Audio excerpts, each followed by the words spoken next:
अ, नमस्कार।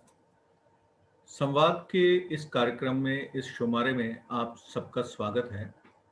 आज हमारे साथ इस शुमारे में जुड़े हैं कनाडा से तारिक गोरा साहब, जो टैग टीवी के एडिटर भी हैं, एंकर भी हैं, और अनीस फारूकी साहब, वो भी कनाडा से हैं। उनको आप देखते रहते होंगे। जो भी पाकिस्तान, कनाडा, भारत के जो भी हालात हैं, उनके बारे में उनके लगातार कमेंट्स होते रहते हैं। इसके अलावा हमारे साथ हैं आज डॉक्टर अजय चरंगू, वो चेयरमैन हैं पानो कश्मीर के। और ये हमारा शुमारा है करीमा बलोच, जो बलोचिस्तान की एक बहुत बड़ी एक्टिविस्ट थी, जो वहाँ पे बलोचिस्तान स्टूडेंट ऑर्गेनाइजेशन की प्रेसिडेंट रही। उनके भाई को बलूचिस्तान में मारा गया, उनके चाचा को बलूचिस्तान में मारा गया, और अब उनका कत्ल जो है वो कनाडा में हुआ। हमारे यहाँ पे भारत पाकिस्तान में लोग समझते हैं कि यूरोप और जो वहाँ पे कनाडा है, यूएस है, यूके है, तो वहाँ पे लॉ एंड ऑर्डर की पोजीशन ऐसी है कि कोई भी एक आम आदमी जो है उसके साथ कुछ गलत नहीं हो सकता। और अगर यहाँ पाकिस्तान से कोई भी इंसान वहां से सरकार से तंग होके, आईएसआई से डर के कहीं पे जाने की कोशिश करता है, तो उसका जो पहला अ, मुकाम बनता है वो कनाडा, यूरोप, अमेरिका, यूके, ताकि उनकी जान वहां पे बच पाए। तो करीमा बलोच भी, जब उनके चाचा, उनके भाई को मारा गया, तो उन्होंने भी, जो उनके वेल विशर्स थे, उन्होंने कहा कि अगर आप बचना चाहती हैं तो आप यहां से शिफ्ट हो जाइए। और वो इसी सोच को लेके कनाडा शिफ्ट हो गई। लेकिन जैसे कि पिछले दिनों पाकिस्तान के पूर्व प्रेसिडेंट जो है परवेज मुशर्रफ, उन्होंने खुले आम एक बात कही कि भैया, जो भी पाकिस्तान के खिलाफ कुछ भी आवाज उठाता है तो उसको आप कहीं पे भी जाके किल कीजिए। जो एक मोसैड की पॉलिसी है कि उनका जो दुश्मन है इसराइल का, वो उसको कहीं पे नहीं छोड़ते। तो उसी को एक अपने आप में उनकी एग्जाम्पल बनाते हुए आईएसआई जो है, जो पूरे विश्व में मशहूर है कि प्रोस्टिट्यूशन का धंधा वो करते हैं, आर्म्स का धंधा वो करते हैं, अ, इसके अलावा ह्यूमन ट्रैफिकिंग का धंधा वो करते हैं, और वो अपने आप में पाकिस्तान में एक अलग इंस्टीट्यूशन है जो पाकिस्तान की सरकार के पैसे से नहीं चलता। उन्होंने अपने पैसे के इलीगल जो रूट्स हैं उनको अडॉप्ट करके अपने आप को एक खुद मुख्तार एजेंसी बना लिया। तो पिछले कुछ महीनों में पहले एक साजिद हुसैन है, उनका स्वीडन में कत्ल हुआ, वैसे ही अंदाज में जैसे कि करीमा बलोच का कनाडा में हुआ। तो आज का ये हमारा शुमारा जो है वो ताहिर गोरा साहब से और अनीस फारूकी साहब से हम यही जानना चाहते हैं कि ये जो कत्ल हुआ करीमा बलोच का कनाडा में, तो लोगों का विश्वास कैसे रहेगा कि हम यूरोप में जाके आईएसआई या जो भी एक रिप्रेसिव रिजीम्स हैं उनसे बच पाएंगे। तो ताहिर गोरा साहब हमें बताएंगे, क्योंकि वो ग्राउंड जीरो पे हैं और इस केस को बहुत बारीकी से फॉलो कर रहे हैं। तो ताहिर गोरा साहब। जी, बहुत शुक्रिया। यहाँ पे जो ट्रेजेडी हुई, जो बड़ा हादसा हुआ, वाक़या हुआ, उस पे मैं बात करने से पहले थोड़ी-सी बात कर दूँगा जो आपने इंट्रोडक्शन में की। आपने एक कंपैरिज़न दिया इंटेलिजेंस एजेंसियों की बात करते हुए इज़राइल की इंटेलिजेंस एजेंसी का। जी, ये एक जर्नलिस्ट होने के नाते आपको वज़ाहत करते हुए कि कभी आपने नहीं सुना होगा कि इज़राइल की एजेंसियाँ अपने ही लोगों को, अपने ही शहरियों को इज़राइल के अंदर पकड़ रही हो और मार रही हो। इज़राइल में जिस तरह का फ्रीडम ऑफ एक्सप्रेशन है, जिस तरह की बात होती है, वो किसी की मजाल नहीं होती कि उनको वहाँ की इंटेलिजेंस एजेंसियाँ हाथ भी लगाती हैं। इज़राइल के बारे में इज़राइली कम्युनिटी कनाडा, अमेरिका, पूरी दुनिया में रहती है और उनकी 1000 तरह की राय होती है और वो बहुत क्रिटिकल होते हैं। इसके बावजूद इज़राइल की एजेंसियाँ ऐसा काम हरगिज़ नहीं करती, जैसा हम आईएसआई के काम देखते हैं। हाँ, अगर इज़राइल के हवाले से हम बात करेंगे, मैं इसलिए ये वज़ाहत समझता हूँ कि हमारे व्यूअर्स को ये समझना चाहिए कि वो हम एक ही ब्लॉक में या एक ही बॉक्स में चीज़ों को नहीं रख सकते। इवन जो इज़राइल के बारे में ईरान के साथ उनका जो कॉन्फ्लिक्ट है, उसमें कहीं-कहीं आपको एक वायलेंस नज़र आता होगा, लेकिन वो कोई वन वे ट्रैफिक नहीं होता, वो दोनों अतराफ से, तीनों तरफ से, चारों तरफ से होता है। तो मैं सिर्फ ये कहना चाहता हूँ कि इज़राइल एक बहुत ही डेमोक्रेटिक कंट्री है और उनके इदारे ऐसा हरगिज़ ना तो सोच सकते हैं, न कर सकते हैं, जिस तरह पाकिस्तान की आईएसआई बलूचिस्तान के अंदर अब तक हज़ारों लोगों को मार चुकी है, उनको उनकी लाशें भी नहीं मिलती और हज़ारों आज भी डिसअपीयर्ड हैं। सिर्फ बलोच बहन-भाई ही नहीं, पश्तून, मुहाजिर, सिंधी, वो भी हज़ारों की तादाद में इसी फेट से गुज़र रहे हैं। अब हम आते हैं बराह रास्त करीमा बलोच के इस जो यहाँ पे जो घटना हुई उसकी तरफ। हम में से किसी को नहीं पता था, जो हम कनाडा में रहते हैं, अनीस भाई भी रहते हैं, मैं भी रहता हूँ, और किसी को नहीं मालूम था कि 20 दिसंबर को संडे की दोपहर को करीमा बलोच अपने घर से निकली और गायब हो गई। ये हमें 21 दिसंबर को, यानी मंडे की, मुझे तो मंडे की दोपहर को, मैं अपने शो की एक रिकॉर्डिंग से निकला तो मुझे मेरे एडिटर ने बताया कि सर अभी-अभी खबर आई है सोशल मीडिया पर कि करीमा बलोच की डेड बॉडी मिली है। खैर उनके करीबी तरीन सर्कल से मैंने फौरी राब्ते की कोशिश की, तो ये पता चला कि वो इतवार की दोपहर को डॉक्टर से मिलने गई थी अपने भाई और अपनी सिस्टर इन लॉ के साथ, और उसके बाद उनकी एक रूटीन थी, वो चली जाती थी। उनको नया-नया एक शौक हुआ था, मुझे उन्होंने 4 महीने पहले एक पर्सनल मीटिंग में बताया था, जो एक कहीं प्रोटेस्ट के मौका पर हुई। कहने लगी कि मैं आजकल शायरी कर रही हूँ और लिख रही हूँ, तो मैं चली जाती हूँ लाइब्रेरियों में, पार्कों में बैठ जाती हूँ। तो वो बहुत सेव कर रही थी, तो मुझे ये, मेरी ये गट्स फीलिंग है, उनको कोई मुसलसल वॉच कर रहा था। और टोरंटो के एक हार्बर फ्रंट में, जो हमारा टोरंटो का शहर है, वो साउथ साइड पे एक बहुत बड़ी लेक है, ओंटारियो लेक, उसको बाउंड करती है। तो वो उस लेक से गालबन फेरी लेके चली गई आइलैंड पे, कोई गाड़ी नहीं जाती, आइलैंड पे चली गई और वहां पे वो चली जाया करती थी, वहां पे बैठ के, बेंच पे बैठ के अपनी शायरी करती थी, अपने आर्टिकल। और मेरी ये गट्स फीलिंग है कि उनको कोई वॉच कर रहा था, और वो एक बेचारी बहादुर लड़की थी, लेकिन मतलब बहादुर, यहाँ कोई 5 मतलब 300 किलोग्राम का आदमी भी होगा, अकेला होगा और झील के किनारे बैठा होगा, 2 दुश्मन आएंगे और कोई लोग आसपास नहीं होंगे तो कुछ भी कर सकता है। उस एक निहत्ती लड़की को जो शायरी लिख रही है, मेरी ये गट्स फीलिंग है कि किसी ने उठाया, धक्का दिया और वो झील में जा गिरी, ताकि वो जो उसको मारने का निशान भी ना रहे। इसीलिए पुलिस कह रही है कि हमें कोई क्रिमिनल उसमें नहीं मिला, कोई एविडेंस नहीं मिला। हम उनकी फैमिली से भी राब्ते में हैं, बहुत करीबी दोस्तों से राब्ते में हैं।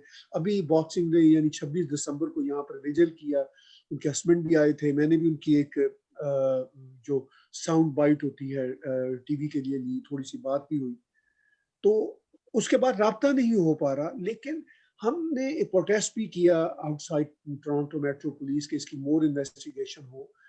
हमें ये समझ नहीं आ रही कि क्यों उनके हवाले से, चूंकि ये काम उनकी फैमिली का है, वो क्यों टोरंटो पुलिस को फर्दर ऑटोप्सी के लिए या फर्दर नहीं कर रहे हैं। कुछ लोग कहेंगे कि शायद कर रहे हो, मेरे इल्म में ना हो, लेकिन है मेरे इल्म में। इतनी बात मैं जरूर कहूंगा कि हम उनके बहुत करीबी सर्कल के साथ, एज ऑफ यस्टरडे, मुझे आज मेरी बात नहीं हुई किसी से, एज ऑफ यस्टरडे किसी ने किसी लॉयर से राब्ता नहीं किया था। मैंने 2 लॉयर्स उनके साथ कनेक्ट करने की कोशिश की, लेकिन वो सिर्फ इतना ही जवाब मिला कि अभी हम सोच रहे हैं कि क्या करना है। तो ये सिचुएशन है। अब हुआ क्या है, मैंने गट्स फीलिंग बता दी। पुलिस का ये मौकफ है कि उनको कोई क्रिमिनल एक्टिविटी नहीं लगा लगती। उनके हस्बैंड कह रहे हैं बार बार, मुझे भी उन्होंने टेलीविजन पे इंटरव्यू देते हुए, वो जो छोटा सा 2 मिनट का होता है साउंड बाइट, उसमें कहा कि हम इन्वेस्टिगेशन की डिमांड करते हैं, मगर क्या सोशल मीडिया पे बात करने से इन्वेस्टिगेशन की डिमांड पूरी होगी, या उसके कोई लीगल स्टेप्स भी लेने होंगे, जैसा कि लॉयर को हायर करना होता है। तो बहरहाल मैंने और कुछ और दोस्तों ने भी, जो लॉयर्स उन तक पहुँचाए। हमें यही कल तक पता चला कि वो लॉयड्स की हमारी जो हम्बल सजेशन है उसको एक्सेप्ट नहीं किया।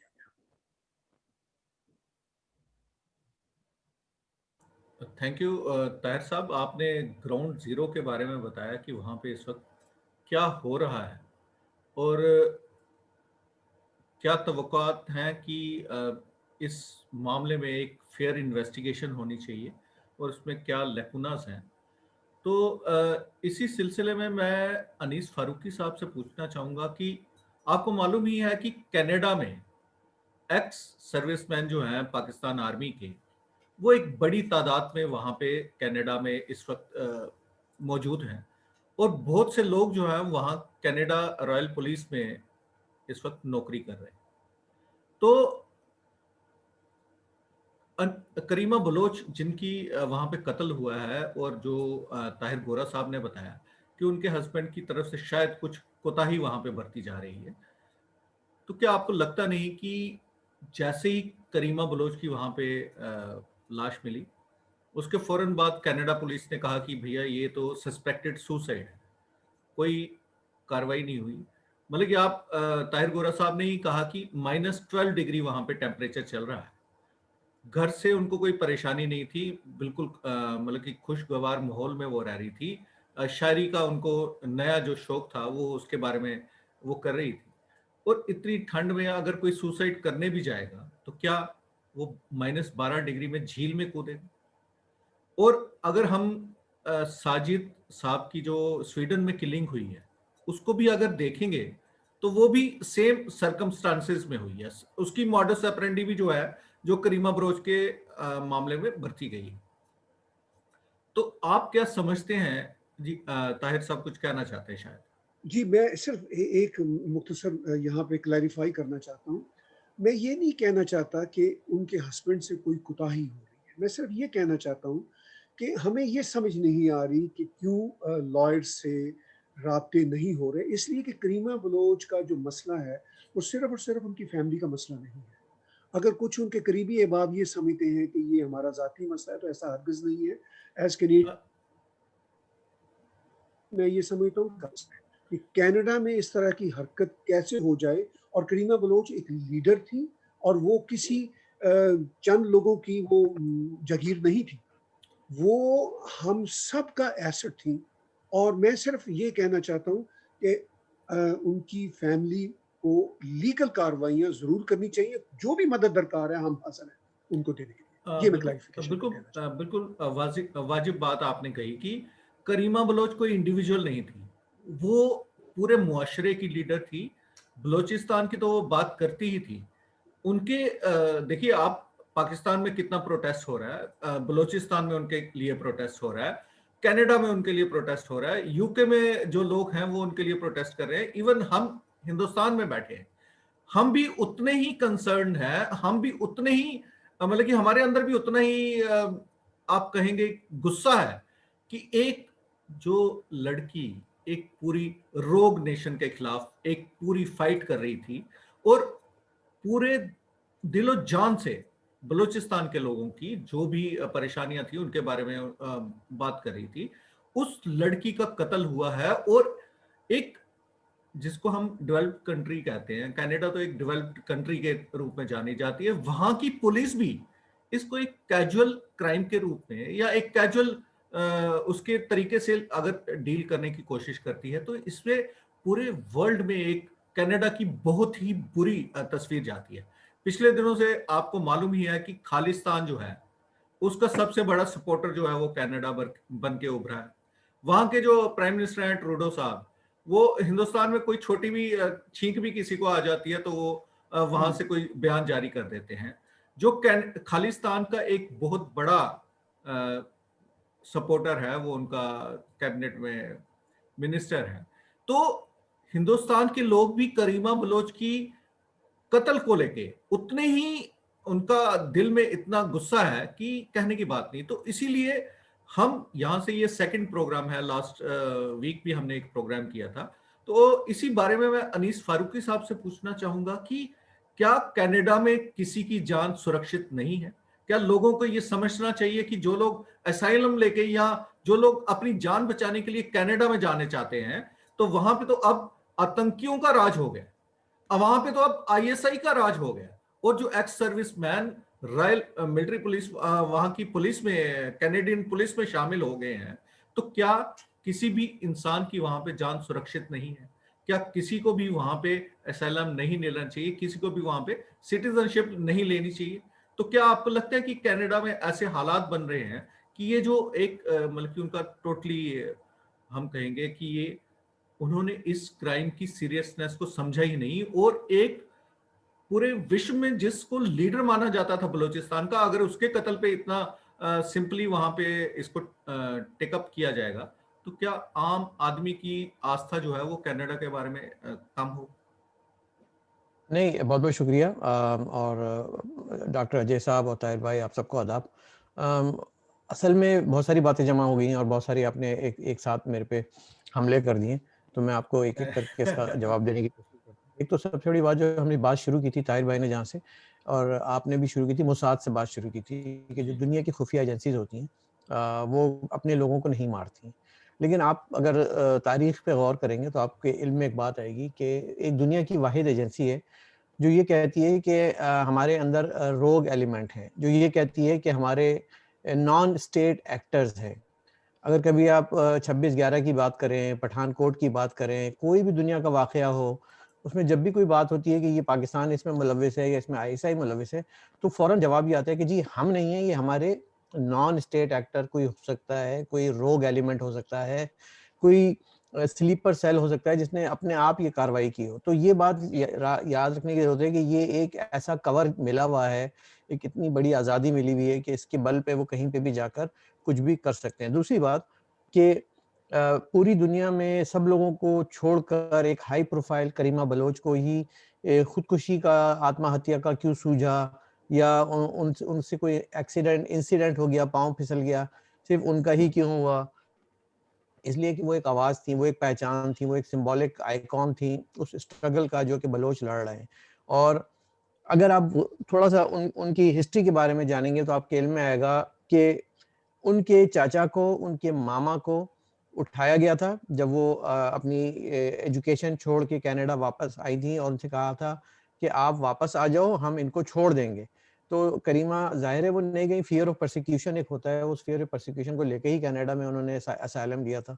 वो नहीं गई, तो अगले 2-4 दिनों के बाद एक-एक करके उनके चाचा की लाश और मामा की लाश जो है वो फेंक दी गई, और उनको बता दिया गया कि आप नहीं आई, हमने आपके रिश्तेदारों को मार दिया, और एक दिन वो हम आपको भी पकड़ेंगे।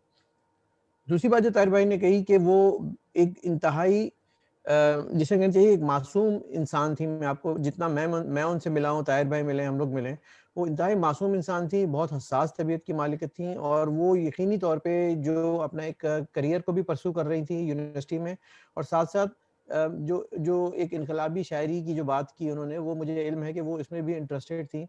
और मैं खुद शायर हूँ, और मुझे मालूम है कि हमें कैसा माहौल चाहिए होता है, झील का किनारा हो, सूरज गुरूब हो रहा हो, और हमारे अंदर अपनी एक आमद हो रही होती है, तो हम करते हैं। लेकिन जो उनको मारने वाले हैं वो बड़े माहिर लोग हैं, मशाक लोग हैं, बहुत एक्सपर्ट लोग हैं, वो रेकी करते हैं बाकायदा, वो जानते हैं कि कैसे हमने इनके पीछे जाना है, कब इनको मारना है, हादसे का रंग कैसे देना है, कोई निशान नहीं छोड़ना है। और आज तक दुनिया में जितने भी हाई प्रोफाइल मर्डर्स हुए हैं, किसी के जिस्म पर एक निशान तक नहीं मिला है। तो ये बात भी बड़ी अहम है याद रखनी। अब आते हैं बात कि क्या कनाडा एक सुरक्षित मुल्क है कि नहीं है? देखिए, कनाडा एक बहुत महफूज़ मुल्क है, इसमें कोई डाउट नहीं, और मुझे अपनी पुलिस पे और अपनी आरसीएमपी पे भी कोई डाउट नहीं है।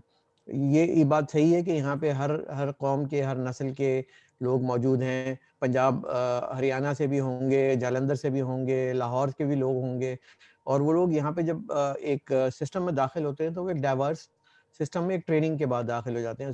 उनकी हमदर्दियाँ हो सकती हैं हों, उनमें एक आध कोई ऐसा एलिमेंट हो जो कि थोड़ी बहुत हमदर्दी ज़रूर, लेकिन एक्शन कोई नहीं ले सकता। इन्वेस्टिगेशन में पार्शियलिटी बरतना, ये भी मुझे थोड़ा-सा बात जो है वो मैं इस पे एग्री नहीं करूँगा। वो बिल्कुल असल में यहाँ पे नाइविटी बहुत है, बहुत नाइव पुलिस है हमारी, बहुत मासूम जिसे कहते हैं ना, भोली पुलिस है। और वो इस बात पे यकीन रखती है कि जो फौरी तौर पे एक आपको अलामात नज़र आती हैं जो भी आइडेंटिफाई करते हैं वो उसकी बेस पे अपनी रिपोर्ट जारी कर देते हैं। उनको उनके इल्म में तो शायद ये हो भी ना कि करीमा बलोच है, और करीमा बलोच है कौन। यानी कि आप सोचिए कि ये जो बज़ाहिर आपको लगता है कि हमारी बड़ी एक्सपर्ट पुलिस है अमेरिका कनाडा की, ये बड़ी मासूम पुलिस है। इनको पता नहीं होता कि एयरपोर्ट पे शाहरुख खान आ रहा है, इसकी तलाशी लेनी है कि नहीं लेनी है, वो उसकी भी तलाशी ले लेते हैं। तो उनको जब बाद में पता चलता है, कोई एक्शन होता है, कोई डिप्लोमेटिक लेवल पे, तब इल्म होता है कि ये तो बड़ा हाई प्रोफाइल केस है। तो I think down deep down इसकी इन्वेस्टिगेशन अब होगी, क्योंकि इस पे काफ़ी एक्टिविटी दुनिया भर से हुई है, पटिशन हुई, आपके इल्म में कि इंटरनेट पे एक पटिशन भी चल रही है। और ये सारी चीज़ें एक दिन ऐसा होगा कि कनाडा की हुकूमत इसकी एक ऐसी रिपोर्ट आएगी, जब इसमें अभी देखें जो एक पुलिस जो इन्वॉल्व है ना, इसको इसको इस तरह समझने की ज़रूरत है, जो लोग बाहर से देख रहे हैं, कि जो हमारी पुलिस है ये एक लोकल पुलिस है। यानी कि मेयर के अंडर में शहर टोरंटो की एक पुलिस है, जिसकी हुदूद में, जैसे कहते हैं ना कि मेरा इलाका है, ये उनके इलाके में वाक़ हुआ तो वो उसकी इन्वेस्टिगेशन कर रहे हैं। लेकिन उसके बाद जो इदारे हैं वो बहुत फेडरल इदारे भी हैं, खुफिया इदारे भी हैं, और जिसे कहना चाहिए कि जो इंटरनेशनल इस तरह के हाई प्रोफाइल मर्डर होते हैं उसकी इन्वेस्टिगेशन करने के लायक है, लेकिन केस अभी उन तक गया नहीं है। जाएगा और उसमें बातचीत होगी। लेकिन सबसे अहम बात ये है कि हम कहते हैं कि मुद्दई सोच गवाह चुस्त वाली बात होती है। तो उनकी जब फैमिली ज़ाहिर है एक शॉक में है, एक तरह का वो एक उससे गुजर रहे हैं, गम के पीरियड से गुजर रहे हैं। तो वो जब डिसाइड कर लेंगे मेंटली कि क्या हमें करना है, उसके बाद ही कुछ बात हो सकेगी। तो हम और आप अभी उन्हीं मालूमात की बुनियाद पे बात करते हैं जो कि हमें मिल रही हैं, जो थोड़ी बहुत इंटरनल हमारे ज़राए वो बताते हैं, और जो कुछ आप और हम मीडिया से देखते हैं। जी। थैंक यू अनीस साहब, आपने बहुत तफसील से बताया कि वहाँ पे क्या माहौल चल रहा है। लेकिन एक आपकी एक बात से मैं मुतफिक नहीं हूँ कि कनाडा की पुलिस को पता नहीं था कि करीमा बलोच कौन है। आपको तो हमसे ज़्यादा मालूम होगा कि करीमा बलोच को वहाँ पे असाइलम नहीं दिया गया, उनको सिटीजनशिप नहीं दी गई कि भैया आप बीएसओ की प्रेसिडेंट रही हैं, और बीएसओ जो है वो पाकिस्तान में एक टेररिस्ट टाइप की ऑर्गेनाइजेशन है। तो इस वजह से शायद उनको वहाँ पे परमानेंट सिटीजनशिप नहीं दी गई, और वो अपने उसके लिए जदोजहद कर रही थी। अब हम आते हैं भारत की तरफ कि बलूचिस्तान के तरफ भारत का एक खास तौर से जो इस वक्त पिछले 7 सालों से यहाँ पे सरकार है, उसका एक फर्ज बनता है। क्योंकि आपको मालूम ही होगा कि करीमा बलोच ने हमारे प्रधानमंत्री नरेंद्र मोदी जी को राखी भेजी, और राखी का महत्व जो है वो हिंदुओं में बहुत ही ज्यादा है, और बेटी का महत्व वो उससे भी ज्यादा है। बल्कि बेटियों को हम देवी का रूप मानते हैं। जब भी हमारे यहाँ पे नवरात्रों का फंक्शन होता है, और हमारे प्रधानमंत्री मोदी जी जो है वो भी भारतीय आस्थाओं में बहुत आस्था रखते हैं, और हम नवरात्रों के दिन में कंजक पूजते हैं, जो हमारी बेटी होती है, जो हमारे घर में लड़की होती है, उसके पांव धोकर हम उसकी बल्कि उसके प्रति अपनी श्रद्धा व्यक्त करते हैं। तो प्रधानमंत्री नरेंद्र मोदी को जिस लड़की ने राखी भेजी, तो उनका भी एक फर्ज बनता है उस बेटी की तरफ जिसका एक बड़ी बेदर्दी के साथ कत्ल कर दिया। तो इसी बात को लेके मैं डॉक्टर अजय चरंगू की तरफ आना चाहूंगा कि डॉक्टर साहब, क्या भारत का कोई फर्ज नहीं बनता बलूचिस्तान के लोगों के लिए, सिंध के लोगों के लिए? या अभी आपने कल ही देखा होगा पख्तूनख्वा वहां पे एक मंदिर को जला दिया गया, तोड़ दिया गया। तो वहां की जो माइनॉरिटीज हैं, अहमदियास हैं, शियास हैं, हिंदू हैं, क्रिश्चियन हैं, तो भारत का एक बड़े भाई होने के नाते कोई फर्ज नहीं बनता कि पाकिस्तान जो एक वहां पे एक जिनोसाइडल कंट्री बन गया है, जब से वो पाकिस्तान बना है तब से वहां पे एक जिनोसाइडल वार चल रही है। जम्मू कश्मीर में अगर कोई प्रॉब्लम है उसमें पाकिस्तान जिम्मेवार है, सिंध में अगर कोई प्रॉब्लम है वहां पे पाकिस्तान जिम्मेवार है, और वजीरिस्तान में अगर कोई प्रॉब्लम है उसके लिए पाकिस्तान जिम्मेवार है। और उन्होंने अपने ही जो उनके शहरी हैं उनके ऊपर जहाज चढ़ा के वहां पे बमबारी की, वहां पे नेपाम बम चलाए। तो क्या करीमा बलोच की कत्ल को लेके क्या हमारी भारत की कोई जिम्मेवारी नहीं बनती? देखिए, कुछ साल पहले मोदी जी के टाइम पे ही हमको लगा था कि पहली बार भारत के फॉरेन पॉलिसी इम्परेटिव्स में या भारत की जो ओवरऑल अपने बारे में सोच है कि अपने को कमिटी ऑफ नेशंस में किस तरह से एस्टैब्लिश करना है, उस पर्सपेक्टिव से हमको लगा कि बलूचिस्तान पहली बार आहिस्ता आहिस्ता से भारत की सोच का, भारत की इंडियन स्टेट की सोच का एक हिस्सा बन रहा। अब मेरे हिसाब से बलूचिस्तान का रोल जितना क्रिटिकल है इस रीजन के लिए, और कहीं पे ग्लोबली जो एक पान इस्लामिक मूवमेंट चल रही है और उसका मिलिटराइजेशन हो गया हर जगह, उसके पर्सपेक्टिव में भारत की सुरक्षा के दृष्टिकोण से भी और भारत के आगे चल के इसकी सलामती के दृष्टिकोण से भी एक बड़ा क्रिटिकल चीज। बलूचिस्तान एक ऐसी जगह है, जैसे आपने कहा कि पाकिस्तान एक जीनोसाइडल स्टेट है, एक रिलीजियस फैसिस्ट स्टेट में के बीच में हम जब बलूचिस्तान की बात कर रहे हैं, एक ऐसे मुआशरे की बात कर रहे हैं जो प्रिडोमिनेंटली मुस्लिम तो है लेकिन सोच से डेमोक्रेटिक है, सोच से सेकुलर है, और जो अपने बारे में, अपनी पहचान के बारे में उनका जो एक तरीका है वो ये है कि वो सिविलाइजेशनल कॉन्टिन्यूटी में बिलीव करते हैं।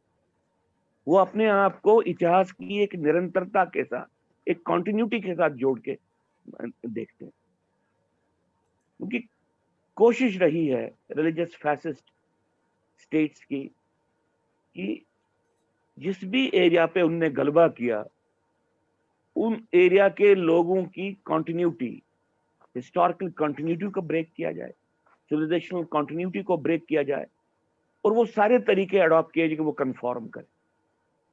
इसलिए बलूचिस्तान का जो केस है, बलूचिस्तान में जो फ्रीडम मूवमेंट चल रही है उसका जो केस है, इसके फार रीचिंग इम्प्लीकेशन इस दृष्टिकोण से भी कि पाकिस्तान का निर्माण एक जिनोसाइड के आधार पे हुआ, एक हॉलोकॉस्ट हुआ और पाकिस्तान बना, या पाकिस्तान के बनने में जो लोग सोच रहे थे वो एक हॉलोकॉस्ट का प्राइस देना चाहते। इसलिए जो आपने कहा, पाकिस्तान एक जिनोसाइडल कंट्री है, और ये जिनोसाइडल कंट्री इस वक्त एपिसेंटर ऑफ जिहाद भी है, बहुत समझ से। बहुत से सिक्योरिटी, इंटरनेशनल सिक्योरिटी एक्सपर्ट कहते हैं कि अगर कहीं पे भी कोई भी बड़ी आतंकवादी घटना, इवन न्यूक्लियर टेररिज्म अगर कहीं पे हो जाए, तो अगर आपको किसी और दिशा में देखना नहीं है, आपको पाकिस्तान की दिशा में देखना। ऐसे military controlled religious fascist state की धरती पे एक फ्रीडम मूवमेंट चल रही है, अपने आप में मानवता के लिए भी और खासतौर से हिंदुस्तान के लिए इसका एक क्रिटिकल इंपोर्ट है। लेकिन जब इस दृष्टिकोण से देखें, मुझे नहीं लगता है, कुछ साल पहले जो आशा बंधी थी कि भारत पहली बार बलूचिस्तान के पर्सपेक्टिव को अपनी स्ट्रेटेजिक और फॉरेन पॉलिसी सोच का एक ऐसा हिस्सा बना रही है कि आगे आने वाले समय में हम इसका इंटरप्ले स्टेट के बिहेवियर में देखेंगे, स्टेट की सेंसिटिविटी में देखेंगे। वो हमको कुछ साल से लगा कि नहीं हो रहा। अब इसका सारा जिम्मा मोदी पे नहीं, मैं मानता हूं मोदी ने अपने समय में कुछ अभूतपूर्व कदम उठाए, पाथ ब्रेकिंग वो बातें थी इंडियन पर्सपेक्टिव से, और उनका एक वाइडर इंप्लीकेशन भी था फ्रॉम द जियोपॉलिटिक्स रीजन में जो है, या इंटरनेशनल पीस के लिए। उसी के संदर्भ में जब हमारे प्रधानमंत्री ने या हमारे फॉरेन पॉलिसी सेल्स ने कुछ साल पहले एक सेंसिटिविटी दिखानी शुरू की, वो बाद में लगा कि कहीं पे आहिस्ता आहिस्ता से पब्लिक डोमेन में एटलीस्ट कम होने लगे। उसको हमको पब्लिक डोमेन में हम उसको देखा कि आहिस्ता आहिस्ता से फिर से एक नॉर्मल पुराने तरीके का ही सिलसिला चल रहा। मैं समझता हूं कि जहां तक भारत की सोच है, भारत का नजरिया है, भारत की रियासत का या भारत के स्टेट का, यहां पे अभी वो सोच बनी नहीं है कि जो क्रिटिकल फॉरेन पॉलिसी इम्परेटिव्स हो सकते हैं उनको प्रोटेक्ट कैसा करना है, उनको आगे कैसे चलाना है, और किस तरह से अंतर्राष्ट्रीय स्तर पे अपने दोस्तों और अपने दुश्मनों की शिनाख्त करके अपने दुश्मनों के साथ डील करना। मैं समझता हूं कि बलूचिस्तान में एक जिनोसाइड चल रहा है। इससे पहले पाकिस्तानी स्टेट ने बांग्लादेश में जिनोसाइड किया।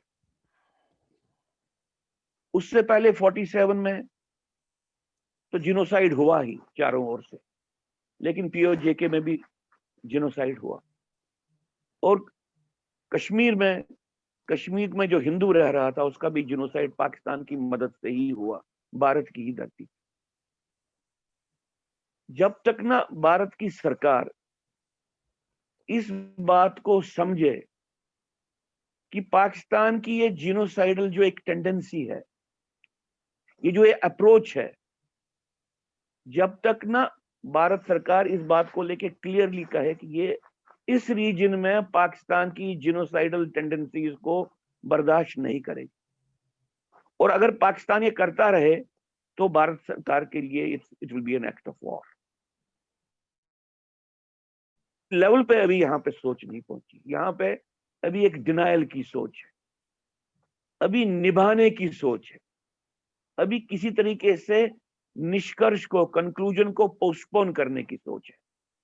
अब ये है सिलसिला, ये भारत के भीतर से भी एड्रेस होगा। जो भारत के हितैषी हैं बाहर, उनके लेवल पे भी जब ये बात आएगी कि भैया कहीं पे ये बेसिक करेक्शन करनी है, और अगर ये बेसिक करेक्शन हम नहीं कर पाए, मैं समझता हूं कि इंडियन स्टेट के लिए, इंडियन नेशन के लिए एक बहुत बड़ा खतरा है। और ये जिनोसाइडल प्रोसेसेस, इनका प्रोलिफरेशन अक्रॉस हो जाएगा रीजन। तो इस संदर्भ में जब मैं इस बात को देखता हूं, मैं समझता हूं कि बलूचिस्तान के लोगों की जो वहां पे एक प्रेडिकेमेंट है, एक किस्म के, एक जिसको आप कहेंगे कि बहुत जबरदस्त क्रिटिकल प्रेडिकेमेंट है, इसको लेके कम से कम अगर कुछ नहीं किया जाए, लोगों के लेवल में भारत पे इसके लिए सेंसिटिविटी बननी चाहिए। और मैं समझता हूं इस वक्त इंडिया में जो एक डिस्कोर्स अंदर से चल रहा है, खास तौर से हिंदुओं में, ये इसको एक सबसे ज्यादा सेंसिटिव क्वार्टर बनाने की कोशिश करनी है चाहिए हम सब लोगों को, ताकि बलूचिस्तान में क्या घट रहा है ये यहाँ के आम डिस्कोर्स का एक हिस्सा बने। अगर वो होता है तो वो प्रेशर जनरेट होंगे, जिसके कारण फिर भारत सरकार कम से कम वो रोल प्ले करे जिसकी हमको आशा है। अभी ऐसा होगा, मुझे लगता है कि शायद अभी हम उस समय से थोड़ा बहुत दूर हैं। बहुत सी बातों को इंडियन स्टेट को करेक्ट करना। जैसे आपने कहा कि पाकिस्तान एक जिनोसाइडल स्टेट है, मैं पाकिस्तान को समझता हूं कि ये एक, पाकिस्तान की एंटिटी एक एबनॉर्मल नेशन है, और इस एबनॉर्मल नेशन को लेके जिस तरीके की क्या एक सिस्टम होना चाहिए कि इसको बचाने के लिए, इसको प्रोटेक्ट करने के लिए जिस तरीके का एक स्टेट होना चाहिए, वो पाकिस्तान का स्टेट। और हमारे मापदंड से ये स्टेट हर एक लेवल पे हो सकता है कि एबनॉर्मल हो, लेकिन पाकिस्तान जैसे नेशन को प्रोटेक्ट करने के लिए उस पर्सपेक्टिव से ये वो काम करता आ रहा है, उस हिसाब से एक अपना एक नॉर्मल रोल प्ले कर। इंडिया के साइड पे हम यहाँ एक बिल्कुल नॉर्मल नेशन है, लेकिन इस नॉर्मल नेशन के खतरों को, इस नॉर्मल नेशन के जो भी रिस्पॉन्सिबिलिटीज हैं, इस नॉर्मल नेशन को आबाद रखने के लिए और आगे प्रोग्रेस कराने के लिए जो करना चाहिए, जिस तरीके की स्टेट की सोच होनी चाहिए, वो बुनियादी तौर पे एबनॉर्मल है। इसलिए बहुत से नॉर्मली हमको जब नेशनल लेवल पे हम देखते हैं कि भाई ये तो नॉर्मली हमारा एसेट है, ये तो नॉर्मली हमारा दोस्त है, देश के बाहर या देश के अंदर भी, और हम देखते हैं कि स्टेट के लेवल पे वो नजरअंदाज होता है। ये एक चैलेंज है, एक क्रिटिकल चैलेंज है, जिसको कहीं ना कहीं पे हमको फेस करके इसको सुधारना है, इसको चेंज करना है, इसको ट्रांसफॉर्म करना है। इसलिए इस प्रेशर को रखना कि यहाँ के लोग, भारत के लोग, भारत का एक नेशनलिस्ट सेंसिटिव समाज बलूचिस्तान को लेके सेंसिटिव है, और वो इस बात को देख रहा है कि भारत सरकार इस सिचुएशन को कैसे अल्टीमेटली डील कर रही है इंटरनेशनल लेवल पे, और वो इस बात को देख के अपने निष्कर्ष भी निकालेगा। इस तरीके की बात को, इस तरीके के डिस्कोर्स को हमको अलाइव रखना चाहिए।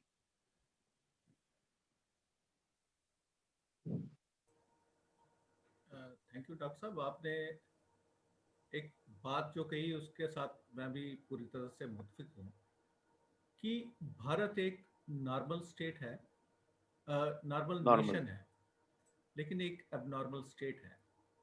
इसके बारे में हम अक्सर एक एग्जांपल देते हैं कि भैया जो भी हिंदुस्तान के अंदर एंटी इंडिया काम करेगा, प्रो पाकिस्तान काम करेगा, हिंदुस्तान को तोड़ने की बात करेगा, उसको पद्मश्री मिलेगा, उसको स्टेट में मेजर पोजीशंस मिलेंगी। और जो हिंदुस्तान को जोड़ने की बात करेगा, जो हिंदुस्तान के हक में बात करेगा, वो नकार दिया जाएगा। तो ये बिल्कुल सही बात है कि हिंदुस्तान एक नॉर्मल नेशन है। हमारी जो सिविलाइजेशनल कंटिन्यूटी है वो अफगानिस्तान से लेके कन्याकुमारी तक है। लेकिन जो इंडियन स्टेट है वो हमें टेरिटोरियल नेशन के रूप में बांधना चाहती है। वो हमारी सिविलाइजेशनल जो कनेक्ट्स हैं उनसे हमें नकारना चाहती है। बलोचिस्तान के साथ हमारा एक सिविलाइजेशनल कनेक्ट है, और ताहिर गोरा साहब जैसे लोग, अनीस फारूकी साहब जैसे लोग, तारिक फतेह जैसे लोग, डॉक्टर अमजद अयूब मिर्जा जैसे लोग जो ओपनली ये बातें कहते हैं कि हम हिंदुस्तान का हिस्सा है, हमारे बुजुर्गों से कोई गलती हो गई तो उन्होंने पाकिस्तान में जाना कबूल कर लिया। तो लेकिन इंडियन स्टेट जो है, जो हमारे सोच के लोग हैं, उनको सपोर्ट नहीं करती। तो इसी बारे में मैं ताहिर गोरा साहब से जानना चाहूंगा कि आपकी क्या क्या तवक्कुआत हैं इंडियन स्टेट से, जो होनी चाहिए और जिसमें कोई प्रॉब्लम है। देखिए, मैं इसकी तरफ बात करता हूँ, लेकिन वो जो पीछे बातचीत चल रही थी इम्पोर्टेंट, उसमें एक दो बातें मैं ऐड करना चाहता हूँ। खास तौर पर कनाडा की जो इस वक्त की सिचुएशन है, करीमा बलोच के इस वाक़े के बाद कि क्या वाकई ही हम सुरक्षित स्टेट हैं। आपने क्वेश्चन उठाया कि ये कैसे मुमकिन है कि पुलिस को करीमा बलोच का ना पता हो। देखिए, मुझे पर्सनली कनाडा में रहते मैं समझता हूँ, अभी भी मुझे इत्मीनान है कि कनाडा एक बाहिफाज़त कंट्री है, सुरक्षित स्टेट है, and I trust Canadian police, Canadian RCMP and Canadian intelligence agencies. लेकिन मैं आपको ये बात बताऊं कि जैसे ही ये करीमा बलोच के असाइलम का मसला हुआ था, तो उसमें कैनेडियन पुलिस के इल्म में कुछ नहीं था, उनका कोई लेना देना नहीं था। यहाँ का एक रेफ्यूजी एंड इमिग्रेशन बोर्ड है जो सरकार का ही इदारा है, मगर उस पर पॉलिटिकल जो होता है असर काफी होता है। उसमें अब जो पाकिस्तानी बैकग्राउंड के यहाँ पर जो कनाडा की पार्लियामेंट्स में और प्रोविंशियल गवर्नमेंट में जो मेंबर पार्लियामेंट है, और वो सिर्फ लिबरल सरकार से नहीं है, जस्टिन ट्रूडो की सरकार से नहीं है, वो कंजर्वेटिव से भी है, दूसरी सरकारों से भी है, दूसरी पॉलिटिकल पार्टियों से भी है। वो मानने को तैयार नहीं है कनाडा को, चूंकि वो मेंबर पार्लियामेंट है, वो कनाडा के सिस्टम को बताती नहीं है कि बलूचिस्तान में कितना जुल्म होता है या पश्तून बेल्ट में कितना जुल्म होता है, सिंधी और महाजरों के साथ कितना होता है। वो तो ये कहते हैं कि पाकिस्तान एक बेस्ट कंट्री है। जो कैनेडियन मेंबर पार्लियामेंटेरियन और पाकिस्तानी बैकग्राउंड है, वो कहते हैं कि दुनिया, मेरे पास ट्वीट्स हैं उनकी, वो कहते हैं दुनिया के दो बेस्ट कंट्रीज है, कनाडा एंड पाकिस्तान, यानी पाकिस्तान में कोई इशू नहीं है। अच्छा, ठीक है। अब अगर ये, अब वो जो इमिग्रेशन बोर्ड है, वहां पे अक्सर जजेस जो होते हैं उनकी अपॉइंटमेंट पॉलिटिकल होती है, वो ये फिर ये पॉलिटिकल वजह से ये देते हैं बयान। दूसरा इंपॉर्टेंट मसला, हम जस्टिन ट्रूडो के हवाले से बार बार बात तो करते हैं, हमारे प्राइम मिनिस्टर के हवाले से मैं उनसे बहुत डिसएग्री करता हूँ बहुत सारी चीजों में, लेकिन उनको भी सिस्टम में रहना पड़ता है। हम ये समझते हैं कि जस्टिन ट्रूडो आंखें बंद किए हुए हैं, वो जाहिर अपने पॉलिटिकल इंटरेस्ट के लिए आंखें बंद किए हुए हैं। जब तक आवाज नहीं उठाएंगे, करीमा के मामले में भी देखिए, माँ भी बच्चे को दूध नहीं देती जब तक बच्चा आवाज नहीं उठाता। जब तक करीमा के लिए हम पुलिस को, यहाँ के इदारों को ये नहीं कहेंगे कि ये कितनी इंपॉर्टेंट हस्ती थी और कितने हम अनसेफ महसूस करते हैं, तब तक सिस्टम नहीं जागेगा। इसमें सिस्टम का कोई कसूर नहीं है, सिस्टम ऐसे ही होते हैं कंट्रीज के। मसला ये है कि हमारा जो अपना जो रोल है सिविल सोसाइटी में, हमारी जो प्रोग्रेसिव हैं लोग, जो भारतीय ओरिजिन के लोग हैं, वो सिर्फ बातें कर रहे हैं आपस में ही। फैमिली भी बेचारी समझ नहीं रही, मैं उनको दोष नहीं देता, वो शौक में भी है, आई डू अंडरस्टैंड, लेकिन उनको भी ये समझना होगा कि मांगना होगा और मांगने का रास्ता होता है। सिर्फ ये प्रोटेस्ट ही काफी नहीं होता, एक आपको लॉयर लेना होता है, एक आपको फॉर्म भरने होते हैं, फिर जाना होता है। तो खैर, जब तक मांगेंगे नहीं हम अपने देश से, चाहे वो भारत हो चाहे वो कनाडा हो, कुछ नहीं होगा। अब मैं इस बात को छोड़ के, चूंकि काफी हमने इस पे बात कर ली, मैं सोच रहा था कि ये कमी रह गई है। अब मैं आगे चलता हूँ भारत के हवाले से कि हमें क्या भारत से तवक्को है, क्या हम एंटीसिपेट करते हैं, क्या हम एक्सपेक्ट करते हैं। देखिए, जब मैं अपनी अगर पर्सनल बात, जब मैं कहता हूँ कि मैं भारतीय हूँ, डंके की चोट पे कहता हूँ भारतीय हूँ। जब मैं कनाडा आया तो मैंने भी पॉलिटिकल असाइलम लिया। मैंने उस समय जाके अपना पाकिस्तानी जो एक्सपायर्ड पासपोर्ट था उसको रिन्यू नहीं करवाया। पाकिस्तान के कौंसल जनरल से मैं मिला, ये 1999 की बात है, और मैं को बदतमीजी नहीं की। मैंने कहा जनाब मुझे नहीं चाहिए इस कंट्री की सिटीजनशिप, ये लीजिए, ये पासपोर्ट मैं आपको देता हूँ। उसने कहा तुम्हारे पास तो अभी इस कंट्री की भी सिटीजनशिप नहीं है। मैंने कहा आई डोंट केयर। तो ये मैं को भारत से कुछ लेने के लिए या मैं किसी और कनाडा से कुछ लेने के लिए नहीं कर रहा था, ये मेरा अपना पर्सनल आइडेंटिटी का मसला था। ये मेरी अपनी थी ज़ात। भारत, अब मैं बहुत सालों से कैनेडियन सिटीजन हूँ। मैं कनाडा के फेडरल इलेक्शन में हिस्सा ले चुका हूँ। मुझे फ़ख्र है अपने इस मुल्क कनाडा पे, मुझे फ़ख्र है अपनी भारतीय सिविलाइजेशन पे। लेकिन सवाल ये है कि मुझे भारत से क्या एक्सपेक्ट करना चाहिए, अपने लिए नहीं। अपने लिए तो मुझे मेरा देश कनाडा सब कुछ देगा। यहाँ कोई इश्यूज होंगे हम संभाल लेंगे, कोई हमें भी यहाँ पे खतरा होगा तो हम उसको टैकल कर लेंगे, क्योंकि ये हमारा देश है, मेरा जीना मरना इसी धरती में है, कनाडा में। मुझे कोई मसला नहीं है। मुझे भारत से अपने लिए कुछ नहीं चाहिए, मुझे भारत से भारतीयों के लिए चाहिए, क्योंकि मैं भारतीय सिविलाइजेशन का आदमी हूँ। आप जम्मू कश्मीर में बैठे हुए दोस्त, दोनों मेरे साथी, आपको पता है कि भारत की तरफ से कितनी रिलक्टेंस रही for a long long time अपने ही कश्मीरी बहन भाइयों को अपना समझने की। तो वो मसला कोई कैनेडियन और पाकिस्तानी और भारतीय नहीं था, वो भारत का मसला भारत के अंदर नहीं था। अब भारत में जो हम एक्सपेक्ट करते हैं भारत से, मैं एक पत्रकार होने के नाते, एक पॉलिटिकल एक्टिविस्ट होने के नाते और एक पॉलिटिशियन होने के नाते, मैंने फेडरल इलेक्शन में यहाँ हिस्सा लिया हुआ है, मैं अभी भी पॉलिटिकली एक्टिव हूँ। मैं ये भारत से एक्सपेक्ट करता हूँ कि वो अपने रीजन में जो बुली करने वाली फोर्सेस हैं, जो of course Pakistani army, Pakistani establishment है, उनको बुली ना होने दें, क्योंकि भारत वहाँ का एक बहुत बड़ा देश है, बहुत बड़ा स्टेक होल्डर है। अगर भारत ये समझे कि हमें कोई फर्क नहीं पड़ता, ये अफगानिस्तान में जो चाहे करे, बलूचिस्तान में जो चाहे करे, इवन हमारे यहाँ के आके भी कभी कभी कुछ कर जाते हैं तो हम एक स्टेटमेंट दे देते हैं या कोई सर्जिकल स्ट्राइक कर देते हैं। अब बात भारत को इससे आगे लेके जानी है उस रीजन की बेहतरी के लिए। It is in the interest of ordinary innocent Pakistanis कि भारत दहशतगर्दी के खिलाफ अब सीसा पिलाई हुई दीवार की तरह खड़ा। ये पाकिस्तानियों बेचारे जो मासूम लोग हैं, जिनका राजनीति से कोई लेना देना नहीं होता, उनके लिए भी भारत का एहसान होगा।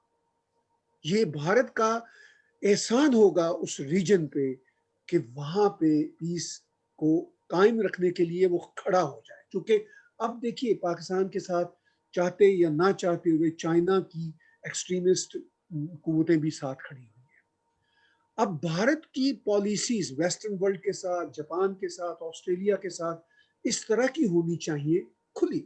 जैसे कि अजय भाई ने कहा कि अभी वो हमें वक्त दूर लग रहा है और अब वो दूरी ज्यादा नहीं होनी चाहिए। मैं अजय भाई से कहना चाहता हूँ, आपसे कहना चाहता हूँ, चूंकि आप वहां की ग्राउंड जीरो पे हैं, आप वहां के पॉलिटिकल नेताओं को समझाइए, उनको बताइए।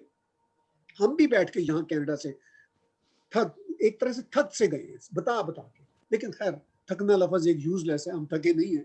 जब तक सांस है हम रहेंगे। ये सिर्फ एक लम्हाती बात है जो मैं कह रहा हूँ। तो भारत को दो तीन चीजों में काम करना है। एक तो अपना नैरेटिव दुनिया को बताए। भारत का नैरेटिव ही दुनिया को नहीं पता।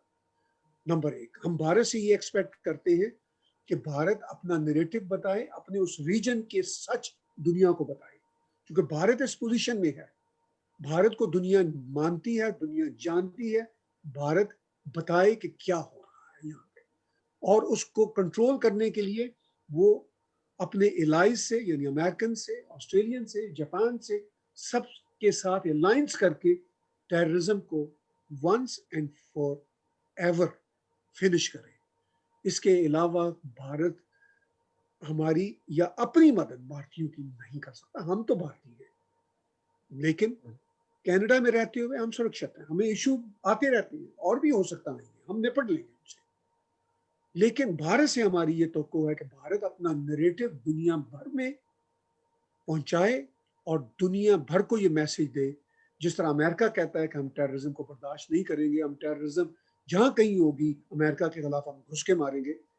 भारत को अमेरिका से या किसी से भी नहीं पूछना, उनको भी ये काम करना होगा। पाकिस्तान में हिंदू बच्ची हर रोज एमनेस्टी के रिकॉर्ड के मुताबिक 3 बच्चियों के साथ जिस तरह वहां पे बलात्कारी, उसके कन्वर्जन टू इस्लाम होता है, फोर्स मैरिजेस होती है, ये तो ऑन रिकॉर्ड है। पाकिस्तान में तो जरा सा कोई भारत में ऐसे ही कोई मॉब लिंचिंग, चाहे वो होती है ना जो पर्सनल इशू पे किसी की हो जाए, कारोबार की इशू पे, तो पाकिस्तान उसको कुफर और इस्लाम का मसला बना देता है। वैसे ये वर्ड कुफर भी मैं हेट करता हूँ, वर्ड काफर को भी बैन हो जाना चाहिए, ये हेटफुल वर्ड है।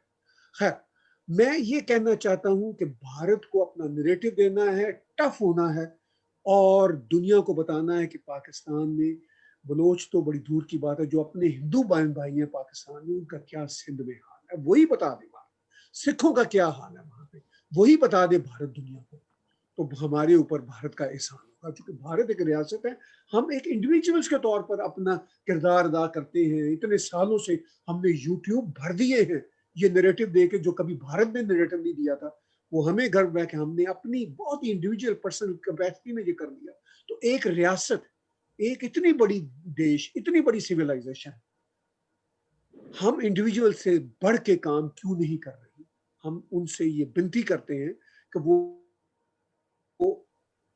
जो है बरकरारी के लिए, उनको अपहोल्ड करने के लिए अपना किरदार अदा करे उस रीजन में। और उस रीजन में एक बहुत बड़ी ताकत है, और किसी भी वहां पे बुलिंग फोर्स को इस तरह खुला ना छोड़ने दें। थैंक यू ताहिर साहब, आपने एक बहुत अहम मुद्दा उठाया है कि भारत की तरफ से जो नैरेटिव है, जो वर्ल्ड ओवर होना चाहिए था, वो 70 सालों में नहीं हो पाया। 1971 में 93,000 फौज पाकिस्तान की, वो उसने यहाँ पे सरेंडर किया, लेकिन हम कोई भी मसला हल नहीं कर पाए। और जो वहाँ की फोर्स थी, उनको वापस जाने के बाद उन्होंने दुगनी ताकत के साथ हिंदुस्तान को तंग करना शुरू किया। सिर्फ हिंदुस्तान को तंग करना शुरू नहीं किया, वर्ल्ड में उनकी एक मेजर कंट्रीब्यूशन बन गई टेररिज्म में। अगर 9/11 हुआ तो उसका भी सिलसिला जो है वो पाकिस्तान के साथ जुड़ा था।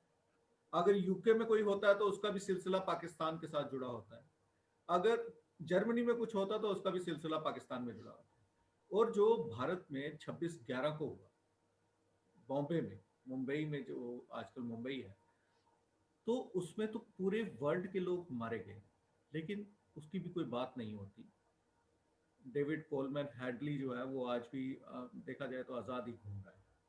लेकिन पिछले 6 सालों में ये जो नई सरकार आई, उसने कुछ मतलब कि पॉलिसी चेंजेस उसमें आ गई। बालाकोट हुआ, उड़ी के बाद सर्जिकल स्ट्राइक हुई, और हमारे प्रधानमंत्री ने लाल किले से भी कहा कि हम बलूचिस्तान के भाई बहनों का जो भी है उनकी मतलब जो उनकी प्रॉब्लम्स है उनको उजागर करने की कोशिश करेंगे। लेकिन बीच में कहीं गैप आ गया, कुछ लैप्स आ गया, और आज बहन करीमा बलोच की जो शहादत है उसने पूरे वर्ल्ड में पाकिस्तान की जो एक सच्चाई है कि ये मदर ऑफ टेररिज्म है, ये एक जिनोसाइडल कंट्री है, ये किसी को भी चैन से जीने नहीं देना चाहते, तो आज वो सच्चाई लोगों के सामने आई। तो अब अगला सवाल जो है, और ये आखिरी सवाल है मेरा अनीस फारूकी साहब से, कि ये जो नैरेटिव वॉर है इसमें आप तो जो पहल कर ही रहे हैं, जो आप समझते हैं कि यहाँ से क्या होना चाहिए उसके बारे में, तो उसके बारे में कुछ बताएं। अजद भाई, आपकी आवाज मुझे कम आ रही है, जरा सवाल दोहरा देंगे, प्लीज रिपीट कर देंगे। मैंने कहा ये जो आप तो वहां से जो कर रहे हैं उसके बारे में आप हमारे यहाँ से क्या चाहते हैं कि हम जैसे लोग जो हैं, डॉक्टर अजय जैसे जो लोग हैं, सिविल सोसाइटी के लोग, वो उसमें क्या मदद कर सकते हैं इस नैरेटिव को आगे बढ़ाने के? जी जी, बिल्कुल बिल्कुल दुरुस्त बात है। और मैं इसी गुफ्तगू में को शामिल आगे बढ़ाते हुए यही कहूँगा कि जब हम बात करते हैं कि हिंदुस्तान का क्या रोल है। तो आपको मेरी आवाज आ रही है? हाँ, हमको आ रही है। जी जी, जी, जब हम बात आवाज करते हैं कि हिंदुस्तान, आप डॉक्टर साहब आपने भी ये फरमाया कि बलूचिस्तान को लेकर, पाकिस्तान को लेकर हिंदुस्तान ने क्या किया आज तक, और हमें भी ये शिकवा रहा हमेशा। लाल किले की तो हम बात करते हैं कि लाल किले पे मोदी साहब ने बलूचिस्तान के बारे में एक बयान दिया था, एक स्टेटमेंट दिया था, लेकिन वो उस बयान के बाद से आज तक हुआ क्या? अच्छा, अब हमको एक चीज़ और, एक जो इम्पोर्टेंट रियल फैक्ट है जो वो समझना होगा कि 130 करोड़ लोग हैं जिसके प्रधानमंत्री नरेंद्र मोदी हैं, 25 करोड़ का पाकिस्तान है। प्रायोरिटीज जो होती हैं वो एक प्राइम मिनिस्टर के लिए 130 करोड़ लोग होते हैं, लेकिन दुनिया की किसी भी स्टेट इंक्लूडिंग अमेरिका और कनाडा, जब उनका एक व्यक्ति भी कहीं दुनिया में उसके साथ ज्यादती होती है तो वो पूरी नेशन उठ खड़ी होती है और उसके अंदर घुस जाके अपना बदला लेकर आती है, जिस तरह के ओसामा बिन लादेन को एबटाबाद से उठाया गया था। वहां पे सॉवरेंटी की बात नहीं होती है फिर कि ये सॉवरेंटी के खिलाफ हम चले गए या हमने ये कर दिया, या जैसा कि आपने बालाकोट पे किया पुलवामा के बाद जो रिएक्शन आया, वो एक ऐतिहासिक रिएक्शन था कि जो इससे पहले हमने नहीं देखा कि भारत ने इतना बोल्ड स्टेप लिया हो। लेकिन फिर मुझे शिकवा ये भी है भारत से कि भारत ने खुद कश्मीर के लिए क्या किया, कश्मीरी पंडितों के लिए क्या किया। जब ये सारा कुछ हो रहा था तो इतने तवील अरसे के बाद जाकर कश्मीर के लिए कोई एक एक्शन लिया गया, उसको अपनाया गया, अपने आइन में उसको समोया गया।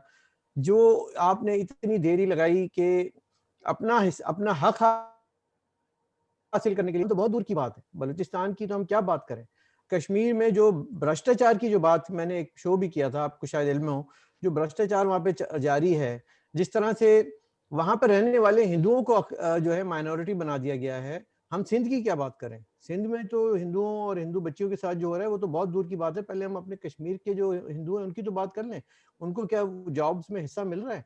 क्या वहाँ पे जो खानदान महबूबा खानदान और अब्दुल्ला खानदान, इन्होंने राज किया है वहाँ पे, उन्होंने हक दिया है वहाँ के गरीब हिंदुओं को सरकारी जॉब्स में, कारोबारों में इस तरह का हक दिया है, या उनकी जो उनका टूरिज्म का कारोबार है वो भी खत्म कर दिया सारा?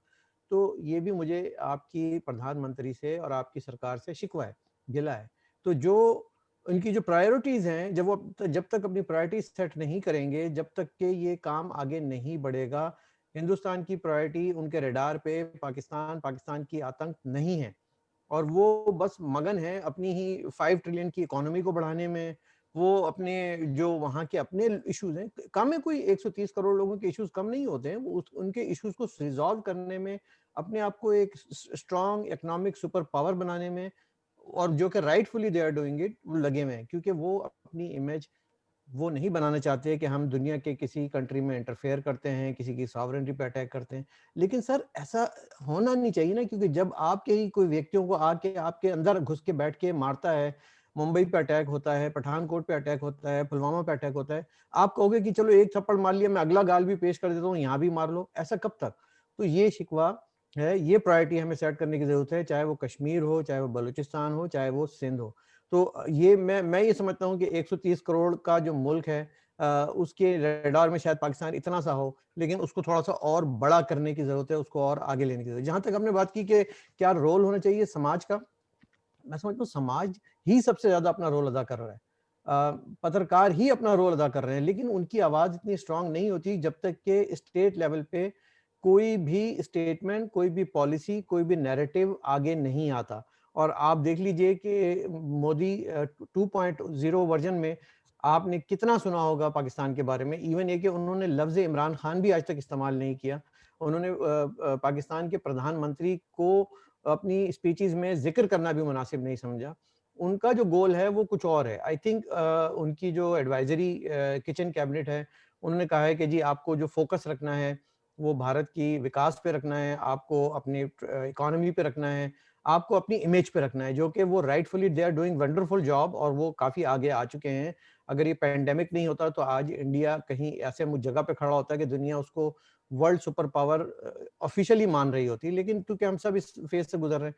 लेकिन साथ साथ हमें अपने उन लोगों का भी तहफ़्फ़ुज़ करना है जो कि कश्मीर में रहते हैं, जो कि बलूचिस्तान में रहते हैं, जो कि सिंध में रहते हैं, जो कि ऑप्रेस नेशन है, जो कि हिंदू लड़कियों को जो कि रोजाना कन्वर्ट करके उनका रेप किया जाता है, मासूम बच्चियों को, माइनर बच्चियों को, उस पे कोई आवाज नहीं उठती, कहीं से कोई आवाज नहीं उठती और समाज भी नहीं आवाज उठा रहा। यानी कि मैं ट्वीट तो कर दूंगा, लेकिन मेरी उस ट्वीट को आप लोग रीट्वीट करते हुए डरते हैं कि पता नहीं क्या वजह है कि इसको नहीं करना चाहिए।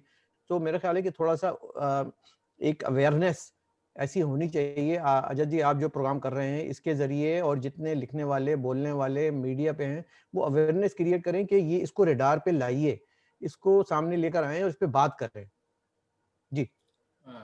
थैंक यू अनीस साहब, बहुत आपने हकीकत बयान की कि भारत सरकार जो है वो जम्मू कश्मीर में जो हो रहा है, जो यहाँ की माइनॉरिटीज़ के साथ हो रहा है, क्योंकि आपको मालूम है कि जम्मू कश्मीर एक मुस्लिम मेजॉरिटी स्टेट है और पिछले 72 सालों से यहाँ पे माइनॉरिटीज़ जो हैं उनको कोई राइट्स नहीं दिए गए। 370 टूटने से पहले यहाँ पे अराउंड 2.5 लाख 3 लाख जो थे वेस्ट पाकिस्तानी रिफ्यूजी थे, उनको यहाँ पे ना वोटिंग राइट था, ना जॉब का राइट था, ना एजुकेशन का राइट था। और इसके अलावा यहाँ पे एक वाल्मीकि कम्युनिटी है जो मैला ढोने का काम करते हैं। उनको सिवाय सफाई कर्मचारी के कोई भी जॉब का हक नहीं था। इसके अलावा गोरखा कम्युनिटी थी, बहुत सारे भारत से जो लोग आए हुए थे, पंजाबी थे, हरियाणा के थे, उनको भी यहाँ पे ना सिटीजनशिप थी, ना कोई राइट था। लेकिन मोदी 2.0 में काफ़ी सारी चेंजेस जो हैं वो हमें देखने को नज़र आई। सबसे पहले तो यहाँ पे धारा 370 को हटा दिया गया और सभी राइट्स उन माइनॉरिटीज़ को बहाल हुए। लेकिन आपके जैसी बात जो आपने कही कि यहाँ पे ये जो 3 डायनेस्टीज थी उनके खिलाफ पिछले 1.5 साल में कोई एक्शन नहीं किया गया, ये आपकी बातों की बिल्कुल सच्चाई है कि धारा 370 तोड़ने के बाद भारत सरकार जो है वो कुछ रिलैक्सेशन के मोड में चली गई। उन्होंने सोचा कि शायद हालात जो हैं वो अपने आप ही ठीक हो जाएंगे और यहाँ पे जो गवर्नेंस का इशू था या करप्शन का इशू था उसके ऊपर कोई मेजर एक्शन नहीं किया गया। हालांकि अभी जेकेसीए में जो हमारे एक फार्मर चीफ मिनिस्टर हैं फारूक अब्दुल्ला साहब, उन्होंने 100 कुछ करोड़ का घोटाला किया था, अब उनके ऊपर एफआईआर लगी है और उनकी 3 घर जो हैं, जो अराउंड 11 करोड़ के हैं, वो जब्त कर लिए गए हैं एनफोर्समेंट डायरेक्टोरेट ने। लेकिन बहुत कुछ करना अभी बाकी है। आज भी यहाँ की माइनॉरिटीज को उनके हक नहीं मिले हैं। जो मेजॉरिटी ही है वो माइनॉरिटी के यहाँ पे बेनिफिट ले रही है। और कश्मीरी पंडितों की आपने बात की कि उनकी रिटर्न के ऊपर कोई मेजर अभी तक कदम नहीं उठाया गया है। तो मैं डॉक्टर साहब से ये पूछना चाहूँगा कि जो सवालात ताहिर गोरा साहब ने और जो अपने अनीस फारूकी साहब ने उठाए हैं और जो तवक्कुआत हैं उनकी, तो उसके बारे में आप क्या कहना चाहिए? देखिए, ये एक किस्म का एक संवाद एस्टैब्लिश हुआ है कुछ समय से ताहिर गोरा और अनीस जी जैसे लोगों के साथ, और ये अपने आप में हमको लगता है कि एक एक एडिशन है, एक वैल्यू एडिशन है। ये सारी मुहिम ग्लोबली हम सब लोग चाहे भारत में रह रहे हैं या भारत के बाहर एक चलाने की कोशिश कर रहे हैं, तो उसमें एक वैल्यू एडिशन। लेकिन एक बात है जिसको आगे चल के हम इस पे बात करेंगे, चाहे ऐसे कार्यक्रमों के माध्यम से या 1-to-1 व्हाट्सएप पे। देखिए ये एक बहुत बड़ी बात है, ये सिर्फ नासमझी के कारण नहीं हो रहा। ये इसलिए नहीं हो रहा है कि जो जो जो काम, जो सोच एक नॉर्मल स्टेट की होनी चाहिए और वो नॉर्मल स्टेट नॉर्मली बिहेव नहीं कर रहा है, ये इसलिए नहीं हो रहा है कि समझ नहीं।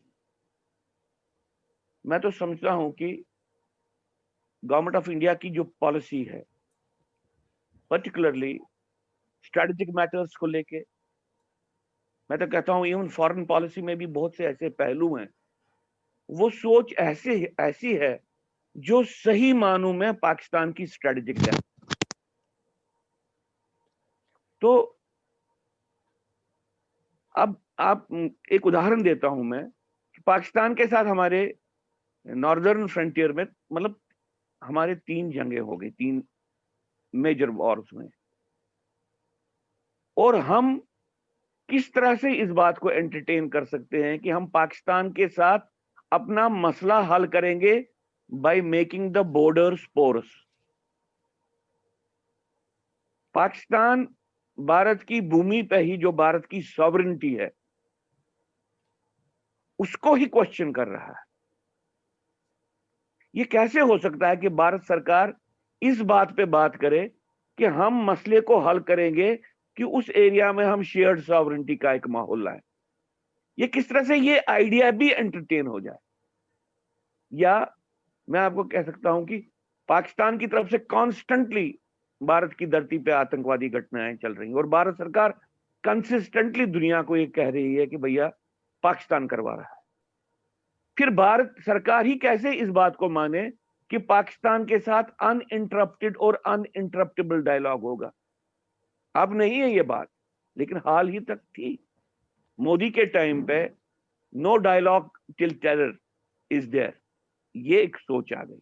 मैं ये बात, terror and talks can not go together, terror and talks can not go together, ये सारी बातें हैं जो बचकाना ही नहीं है। लगता है कि एक अजीब किस्म की एक इंसैनिटी है।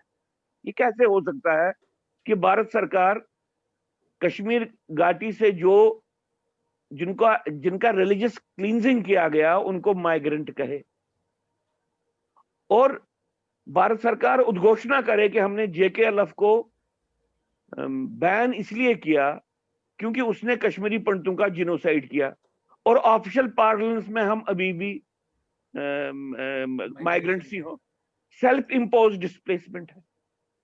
देखिए ये बात इसी तरह से, इसी बात के साथ जुड़ी हुई बात है कि बलोचिस्तान एक पोटेंशियल एक प्लेस है जिसका भारत के साथ नेचुरल एक संवाद भी है, नेचुरल एफिनिटी भी है, और भारत के जियोपॉलिटिकल और जियो स्ट्रेटेजिक इंटरेस्ट को सूट भी करता है, और भारत इस बात को कंसिस्टेंटली नजरअंदाज भी करता है। ऐसी सारी सोशियोलॉजीज मुस्लिम्स में, जो सोशियोलॉजीज भारत को स्ट्रेंथन कर सकती हैं, भारत सरकार उनको अबंडन करता है। ऐसे सारे ग्रुप जो भारत को तोड़ना चाहती हैं, भारत सरकार उनको पैट्रोनाइज करे। ये बातें नासमझी की बातें नहीं, ये ऐसा नहीं है, विशफुल थिंकिंग भी नहीं है, और ये भी नहीं है कि सिर्फ भारत एक प्रोग्रेस कर रहा है और पैसे का जोर आ रहा है उसके कारण बाकी सारी चीजें हम भूल रहे हैं। नहीं, there is a deep penetration into the mind of the strategic thinking in India. और हम जैसे पढ़े लिखे लोगों को इस बात को पहले शिनाख्त करनी चाहिए कि प्रॉब्लम है, प्रॉब्लम यहां पे एबनॉर्मलिटी है। जिस तरीके की रैशनलाइजेशंस दी जा रही हैं, जिस तरह की बातें की जा रही हैं, उनको भी कंटेस्ट करना है, रेगुलरली कंटेस्ट करना है, एक्सपोज करके कंटेस्ट करना है, रिडिक्यूल करके कंटेस्ट करना है। ये बात भारत के डिस्कोर्स में रेगुलरली चलती आ रही है कि देखो जी, अपने सोशल ग्रुप्स को, अपने रीजनल माइनॉरिटीज को, रीजनल ग्रुप्स को साथ नहीं चलाया, इसलिए पाकिस्तान कंसिस्टेंटली कमजोर होता गया, एक ब्रेकअप हो गया, अब शायद और ब्रेकअप। इन बातों में वो खुशी लेते हैं कि देखो पाकिस्तान तो टूट रहा है, हम तो इकट्ठे हैं, लेकिन अंदर से जो एक आहिस्ता आहिस्ता से सिविल वॉर का माहौल बन रहा है उसको नजरअंदाज कर रहे हैं। जो भी नेशन बिल्डिंग प्रोसेस के क्रिटिकल कंपोनेंट्स एक नॉर्मल नेशन के पास होते हैं उनको सबको नजरअंदाज करता है। और सबसे बड़ी बात क्या करता है, भारत की राज्य सत्ता, भारत की रियासत, जो भारत देश के साथ लोग हैं उनको नजरअंदाज करता है, उसको ह्यूमिलेट करता है, कन्याकुमारी से लेकर जम्मू कश्मीर तक ह्यूमिलेट करता है। इस किस्म के पागलपन की शिनाख्त करनी है, इस किस्म के पागलपन को सामने लाना है, तभी कुछ चेंजेस आ जाएंगे। आज इंडिया में एक पॉजिटिव माहौल है। अगर आपने सोशल मीडिया को देखा होगा इंडियन साइड से, खास तौर से जो हिंदुओं का इंटरवेंशन सोशल मीडिया पे, आजकल एक पॉजिटिव ट्रांसफॉर्मेशन ये आई है कि मोदी जी की अच्छी बातों का वो स्वागत करेंगे, लेकिन मोदी जी की हर एक गलत बात का वो पब्लिकली कंटेस्टेशन करेंगे। वो आज मोदी जी को पूछते हैं कि शाहीन बाग में आपने एक्ट क्यों नहीं किया। आजकल ये कहा जाता है भाई शाहीन बाग का ही बड़ा स्वरूप अब ये शायद जो फार्मर्स के लेवल पे हो रहा है, अब दिल्ली का सीज हो रहा है। शाहीन बाग के माध्यम से एक छोटी सी गली का एक रोड का सीज हुआ। ये बातें पूछी जा रही, ऐसा क्या कारण है कि चारों ओर से हिंदू एट्रिशन जोन्स में एक जिनोसाइडल प्रोसेस को सफर कर रहे हैं और इंडियन स्टेट तमाशा देख रहा है। बंगाल में, आसाम में, पूरा नॉर्दर्न टिप्स केरला का वहाबाइज हो गया, खुश हैं, ऑलमोस्ट लिबरेटेड टेरिटरी है। जम्मू कश्मीर में एक पूरी पॉपुलेशन को निकाल दिया जाता है, छुपाया जाता है, स्टेट इसमें इस ऑपरेशन में लगता है कि डिनायल ऑफ जिनोसाइड का एक्टिव कोलैबोरेटर बन जाता है।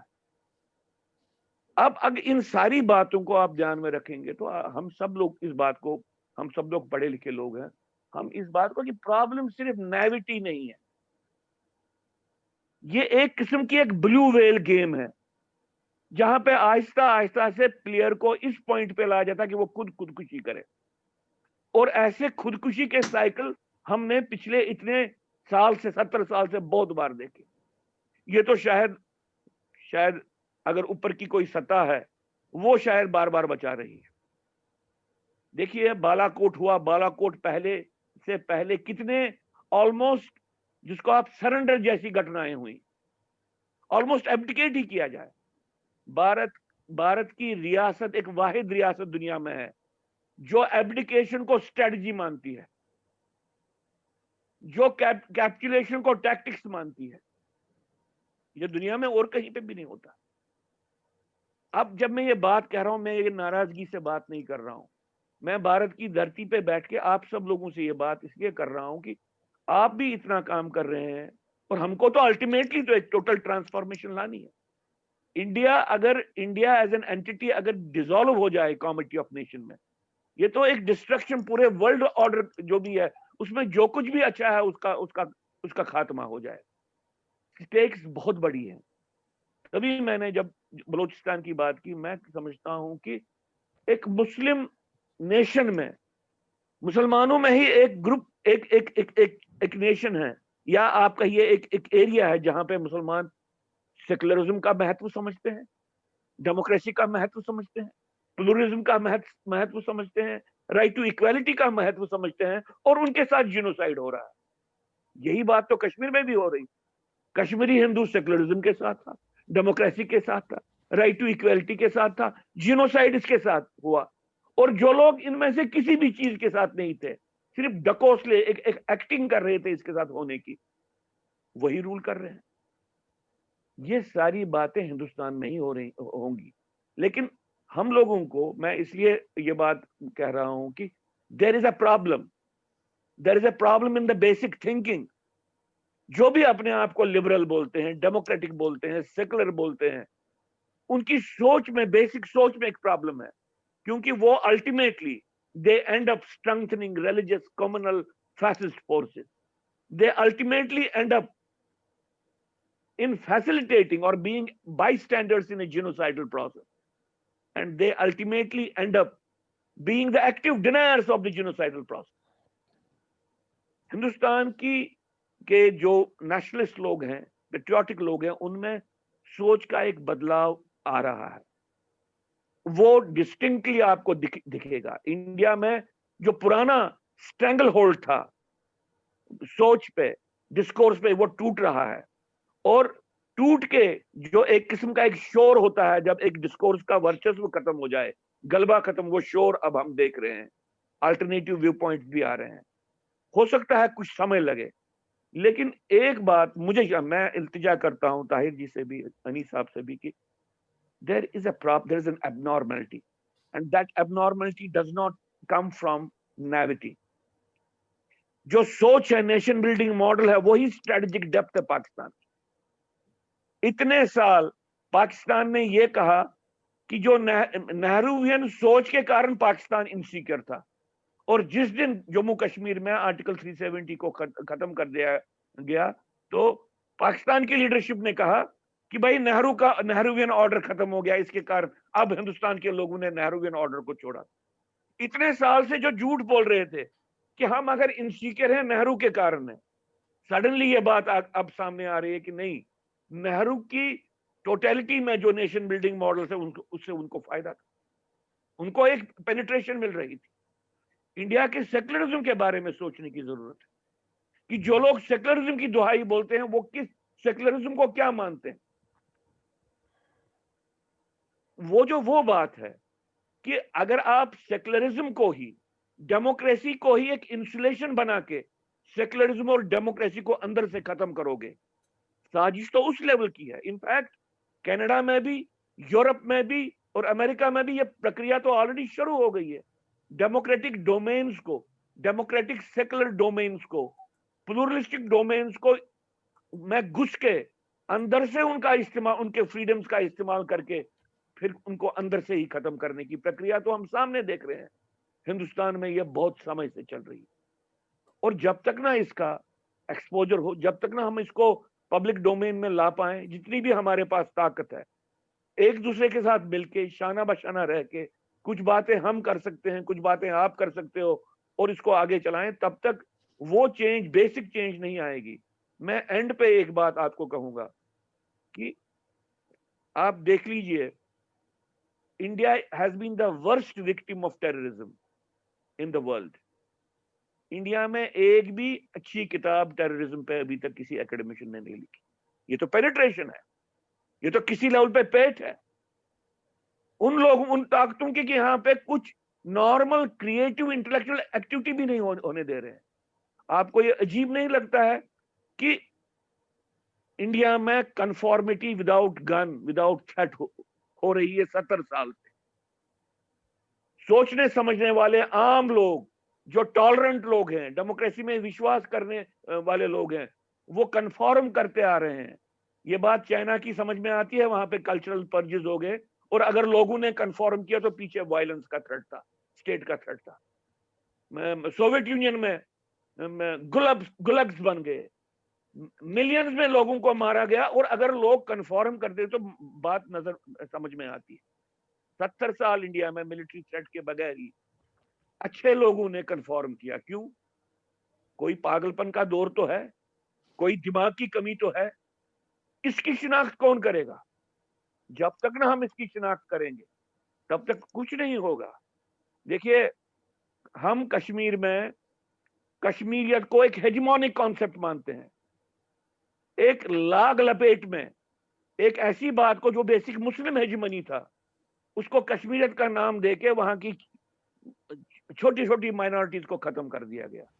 अगर यही गवर्नमेंट ऑफ इंडिया का ऑब्जेक्टिव है कि जम्मू कश्मीर में कश्मीरियत लानी है, कश्मीर में कश्मीरियत आनी है, तब तो बात समझ में आती। जम्मू का कश्मीरियत के, जम्मू तो डोगरा डोमिनेटेड एरिया है, लद्दाख में कश्मीरियत लाने का क्या मतलब है? वहां तो बौद्ध रहते हैं। ये जो खुद कॉमनल हेजिमोनीज को प्रोटेक्ट करना, परपेचुएट करना, इंपोज करना, ये तो इंडियन स्टेट कर रहा है इतने साल। जब तक ना ये डिलेजिटिमाइज हो जाए, जब तक ना बुद्धिजीवी डिस्कोर्स में इसका मजाक उड़ाया जाए, इसको रिडिक्यूल किया जाए, और ये कहा जाए कि भाई ये कैसी बात है, ये कैसा पागलपन है, तब तक बेसिक बदलाव नहीं आएगा। क्योंकि प्रॉब्लम है कि जिस बात को यहाँ के स्ट्रेटेजिक थिंक टैंक स्ट्रेटजी समझते हैं, इस वक्त वो समझते हैं कि हम ट्रेड हमारे लिए अल्टीमेटली बात है, ट्रेड के बहाने से हम सब कुछ मैनेज करेंगे। एक ऐसे टाइम में जहां पे ग्लोबली ये कहा जा रहा है कि हिंदुस्तान में एक हिंदू फैसिस्ट राज आ रहा है और मोदी एक हिंदू हिटलर है, इसका कोई जवाब ही नहीं दे रहा। आप देख लीजिए, यूरोप की एम्बेसीज में कोई ब्रीफिंग नहीं है। आर्टिकल 370 क्यों हटाया गया, इसके रियल रीजन क्या थे, इससे क्या क्या खतरे हो रहे थे, how it was negating the very idea of India. ये बातें नहीं कही जा रही हैं, क्यों? कोई तो अंदर से पकड़े हुए है, कोई तो अंदर से इसको नहीं होने दे रहा है। जब तक ना इस बात की शनाख्त हो जाए और इस बात को कहा जाए, एक प्रोसेस का निर्माण हो, एक प्रोसेस को हम बनाएं जहां पे हम कहें कि भाई ये बातें अब होंगी।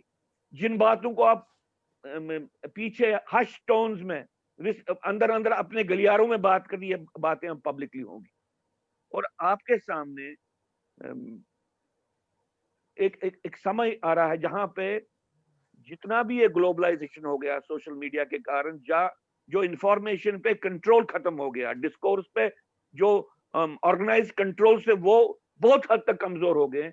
इस प्रोसेस को हमको इस्तेमाल करना है, और अगर हमने इस प्रोसेस का प्रॉपरली इस्तेमाल किया, तो अगर हमको लगता है कि मोदी जी ने 4 चीजें अच्छी की हैं, हमने स्वागत किया, हम उसको सपोर्ट करेंगे।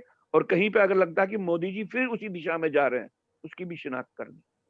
हमको लग रहा है कि बार बार एक अच्छा एक्ट होता है, उसके बाद the counter forces immediately unleashed, वो अपने जो कंट्रोल्स हैं अंदर से उनका अनलीश करके नेगेशन के सारे ऐसे सिलसिले अंदर से ही कर रहे हैं। इस वक्त भी हो रहा है। और मैं आपको ये कहना चाहता हूं कि मोदी जी को अल्टीमेटली डिफीट करने की प्रोसेस परिवार के भीतर से ही हो रही। इसलिए नैविटी नहीं है, एक शिकंजा है, सोच पे शिकंजा है। उस शिकंजे को तोड़ना है। तब तक जो हम एक्सपेक्ट करते हैं कि इंडिया रोल प्ले करेगा, वो रोल इंडिया तब तक नहीं करेगा। थैंक यू डॉक्टर साहब। जो डॉक्टर साहब का मैं समझा हूं कि पाकिस्तान की स्ट्रेटजिक डेप्थ जो है वो अफगानिस्तान नहीं है। पाकिस्तान की स्ट्रेटजिक डेप्थ जो हिंदुस्तान के अंदर एक सबवर्सिव क्लास बैठी है वो है, और उस सबवर्सिव क्लास में उनका एक कब्जा है यहाँ की एकेडमिया पे, यहाँ पे फोर्थ स्टेट जिसको हम कहते हैं मीडिया में, और उनका कब्जा है यहाँ की डिफरेंट जो एग्जीक्यूटिव जो है वहाँ पे भी, और इनको हम यहाँ पे आजकल अर्बन नक्सल भी कहते हैं, लेफ्टिस्ट भी कहते हैं। और ये जो लोग हैं ये रेडिकल इस्लाम के साथ मिलके हिंदुस्तान के अंदर नहीं पूरे विश्व में जो अर्बन नक्सल्स हैं, जो लेफ्टिस्ट हैं, वो रेडिकल इस्लामिस्ट के साथ मिलके पूरी सोसाइटीज को डिस्ट्रॉय करने की कोशिश कर रहे हैं। और हिंदुस्तान के अंदर इनका गलबा जो है वो बहुत ज़्यादा है। और पिछले 6 सालों में मोदी जी ने काफ़ी सारी कोशिश तो की है, लेकिन उनका मतलब कि अगर आप देखेंगे कि एक के बाद एक, जैसे डॉक्टर साहब ने कहा कि शाहीन बाग हुआ, उसके बाद उन्होंने नेक्स्ट तैयारी फार्मर्स की कर ली। और अब फार्मर्स का जब मसला हल हो जाएगा, हालांकि ये जो फार्मर्स बिल है इससे बेसिकली फार्मर्स को इतना बेनिफिट होगा, जो मिडल मैन है वो खत्म हो जाएगा, जो दलाल हैं वो खत्म हो जाएंगे। लेकिन एक ऐसा माहौल बनाया गया कि ये फार्मर्स के साथ बहुत गलत हो गया। एक बहुत ही हमारी बढ़िया डिस्कशन रही। और करीमा बलोच जो एक, मैं समझता हूँ कि करीमा बलोच एक ऐसी फोर्स बन के, उनकी जो शहादत है वो एक ऐसा तूफान लेके आई है कि पूरे वर्ल्ड में जो भी ये डिस्ट्रप्शन की फोर्सेस हैं, जो भी ये टेररिस्ट फोर्सेस हैं, उनके खिलाफ जितने भी राइट थिंकिंग लोग हैं वो इकट्ठे हो रहे हैं, एक फोर्स बन रही है।